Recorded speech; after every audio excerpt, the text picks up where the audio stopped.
మచ్చా మచ్చా మచ్చా నాకు ఒక అమ్మాయి ఫోన్ చేసింది. ఏం మాట్లాడిందా? ఐ లవ్ యూ అనింది.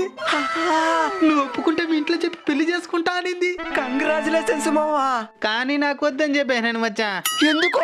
ఆపలు చెప్పింది అంత చేయాలంట, అది మన వల్ల కాదు మచ్చా, అందుకే వద్దనైనా. సరే నీకు నచ్చకపోతే నీకు తెలిసిన వాళ్ళు ఎవరైనా ఉంటే చెప్పు చెప్పు అని ఫోన్ చేసి సంపతానే ఉంది. అయినా మనకెవరు తెలుసు మచ్చా. ఎంత పని చేయనావు మావా. ఈ ముదిరిపోయిన మునక్కాలంటి మచ్చకోడు నీకు కనిపించలేదా మావా? కనిపించలేదా? అవును కదా, మర్చిపోయినాను మచ్చా.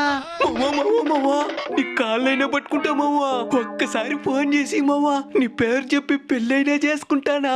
పిల్ల చెప్పిన పని చేయాలంటే కూడా ఒక 500 దాకా ఖర్చు అవుతుందా? ఇదో చేసి మావా. ఇదో ఇందా. హలో బంగారం. గడువు త్వరలోనే ముగియనున్నది.